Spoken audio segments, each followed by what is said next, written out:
मित्रांनो, सर्वप्रथम तुम्हाला बालिका दिनाच्या हार्दिक हार्दिक शुभेच्छा. सावित्रीबाई शिकल्या, त्यांनी मुलींना शिकवलं. हे ऐकायला, बोलायला, वाचायला खूप सोपं वाटतं, परंतु सावित्रीबाईंनी ज्या परिस्थितीत मुलींना शिकवलं, त्या परिस्थितीचा जर आपण आढावा घेतला तर खऱ्या अर्थाने आपल्याला कळेल की सावित्रीबाई कोण होत्या. त्या काळात मुलींना जन्माला घातलं सुद्धा मोठं पाप समजलं जात होतं. मुलगी 20 ते 25 वर्षाचीच असताना त्यांना मुलगी 10 ते 15 वर्षाचीच असताना तिचा विवाह तिच्यापेक्षा 20 ते 25 वर्षापेक्षा मोठ्या असलेल्या पुरुषाशी लावून दिलं जात होतं. त्या काळात मुलींना कोणतेही नागरी अधिकार नव्हते. मुलींना शिक्षणाचा अधिकार नव्हता. मुलीला अबला, नारी, कमजोर समजलं जात होतं. परंतु अशा अंधकाराच्या परिस्थितीत एका वाघिणीचा जन्म झाला आणि ती वाघीण म्हणजे सावित्रीबाई फुले. सावित्रीबाई फुले हे नाव जरी ऐकलं तरी आपल्या डोळ्यासमोर उभं राहतं ते त्यांचं सुंदर प्रतिबिंब. सावित्रीबाईंचं सुंदर प्रतिबिंब.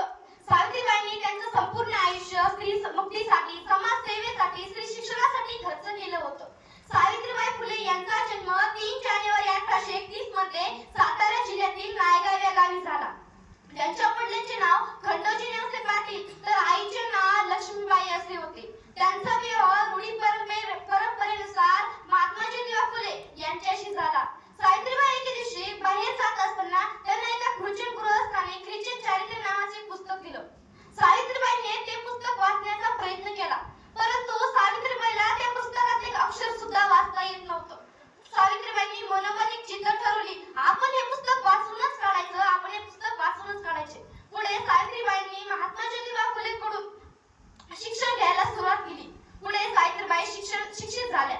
सावित्रीबाईंच्या एक मनात विचार आला, आपण जसे अडाणी आधी होतो तसं आपल्यासारख्या कित्येक स्त्रिया अडाणी असतील, आपण त्यांना शिकवलं पाहिजे. त्यावेळेस सावित्रीबाईंनी त्यांना शिकवण्याचा विचार केला.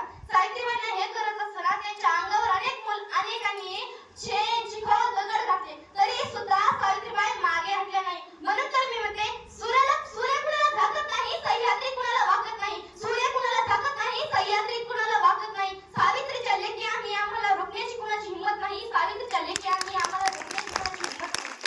मित्रांनो, सावित्रीबाईंनी 10 मार्च 1848 मध्ये पुण्यातील भिडेवाडा येथे मुलींची पहिली शाळा काढली.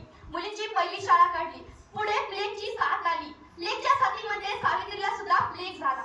पुढे 10 मार्च 1897 रोजी सावित्री नावाची ज्योत विझली. शास्त्रज्ञ एवढेच नाही, स्त्री जातीला देऊनही